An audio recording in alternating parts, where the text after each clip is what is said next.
ஆண்டவராகிய இயேசு கிறிஸ்துவின் நாமத்தில் உங்கள் அனைவரையும் நான் மறுபடியும் வாழ்த்தி வரவேற்கிறேன். தேவனாகிய கர்த்தர் உங்களை அதிகமாய் ஆசீர்வதிப்பாராக. இந்த நாளிலும் நாம் எபேசு சபையை குறித்து மறுபடியும் பார்க்க போகிறோம். எபேசு சபையுடைய நல்ல குணங்களையும் தேவன் அவர்களை பாராட்டின விதங்களையும் கடந்த வீடியோவில் நாம் பார்த்தோம். இந்த வீடியோவில் தேவன் அவர்களுக்கு ஒரு எச்சரிப்பை கொடுக்கிறார், அழைப்பை கொடுக்கிறார், ஒரு மனம் திரும்பும்படியான ஒரு வாய்ப்பை கொடுக்கிறார். இந்த காரியங்களை நாம் பார்க்க போகிறோம். வெளிப்படுத்தின விசேஷம் 2ஆம் அதிகாரம் 5வது வசனத்திலே, ஆகையால் நீ இன்ன நிலைமையில் இருந்து விழுந்தாய் என்பதை நினைத்து மனம் திரும்பி ஆதியில் செய்த கிரியைகளை செய்வாயாக அப்படின்னு ஆண்டவர் சொல்லுகிறார். இந்த எபேசு சபையை குறித்து கடந்த வீடியோவில் பார்த்தபோது நிறைய நல்ல குணங்கள் இருக்கிறது. ஆண்டவருக்காக அவர்கள் பிரயாசப்படுகிறார்கள், இளைப்படையாமல் இருந்து வேலை பார்க்கிறார்கள், அப்போஸ்தலர்கள் அல்லாதவர்களை அவர்கள் வெறுக்கிறார்கள், சகிக்க கூடாத ஒரு மனத்தன்மைகள் அவர்களுக்குள் இருக்கிறது. இப்படி நிறைய நல்ல விஷயங்கள் அவர்களுக்குள்ள இருந்தாலும் கூட இவர்கள் ஆதி அன்பிலே விழுந்து போனவர்கள்.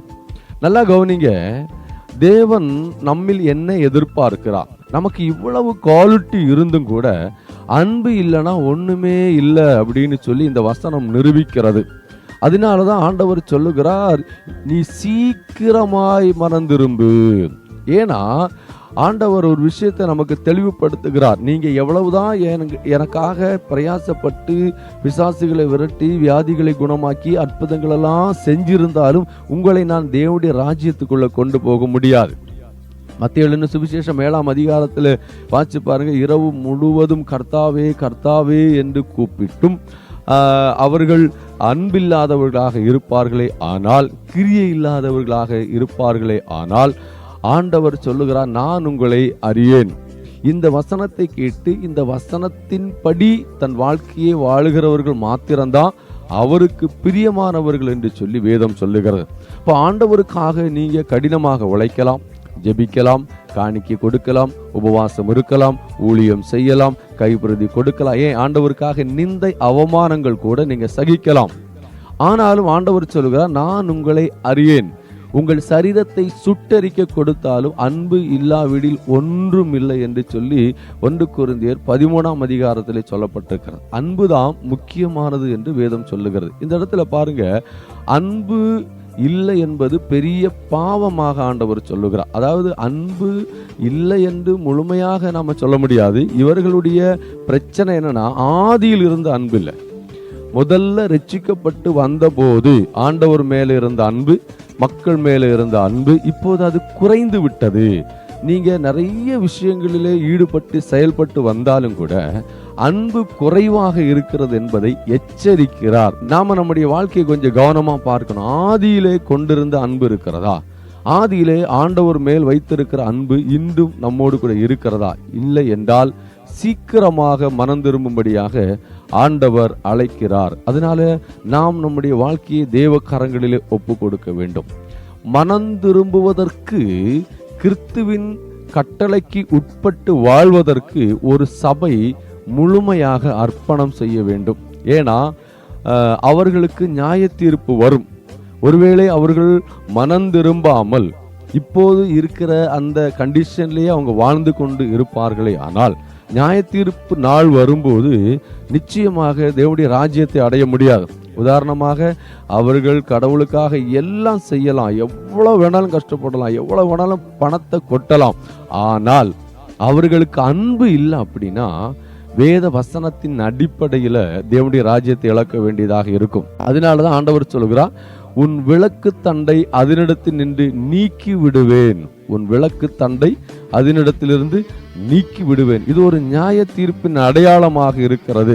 ஒரு விளக்கு தண்டு பாத்தீங்கன்னா, அதாவது அந்த முழு விளக்கையும் தாங்கி பிடிச்சு நிக்குது, அதையே நான் எடுத்துருவேன், அப்போ ஒண்ணுமே இல்லை, உனக்கு தேவனுடைய ராஜ்யம் கிடைக்காது என்று சொல்லி ஆண்டவர் இங்க சொல்லுகிறதை நாம் பார்க்க முடிகிறது. அப்ப சீக்கிரமாக மனம் திரும்பும்படியாக தேவன் நம்மை அழைக்கிறார். அது மாத்திரமல்ல, ஆதியிலே கொண்டிருந்த அன்பை கை கொள்ள வேண்டும் என்று சொல்லி ஆண்டவர் சொல்லுகிறதை நாம் பார்க்க முடிகிறது. இந்த வசனத்திலிருந்து ஒரு காரியத்தை நாம நன்றாக புரிந்து கொள்ள வேண்டும். தேவன் நம்மில் என்ன எதிர்பார்க்கிறார்? நம்முடைய உழைப்புகளையா, நம்முடைய பிரயாசங்களையா, நாம் ஆண்டவருக்காக செய்கிற ஊழியங்களையா? இல்ல, ஆண்டவர் நம்மில் எதிர்பார்க்கிறது அன்பு. அன்பு தான் ஆண்டவருக்கு முக்கியமானது. அன்பை தான் முதல் இடத்துல கர்த்தர் வச்சிருக்கிறார். நாம இந்த உலகத்துல தேவனுடைய பிள்ளையாக, தேவனுடைய சாட்சியாக நாம் வாழணும் அப்படின்னா ஆண்டவர் அன்பு இருந்தால் மாத்திரம்தான் அது எனக்கு தேவை என்று சொல்லுகிறார். இந்த நல்ல நேரத்தில் நீங்கள் அதை புரிந்து கொள்ள வேண்டும். ஒருவேளை இந்த செய்தி எபேசு சபைக்கு ஆண்டவர் கொடுத்திருந்தாலும் இன்னைக்கு கர்த்தர் நம்ம கூட பேசுறார். ஆதியில இருந்த அன்பு இப்போ உங்ககிட்ட இருக்கா?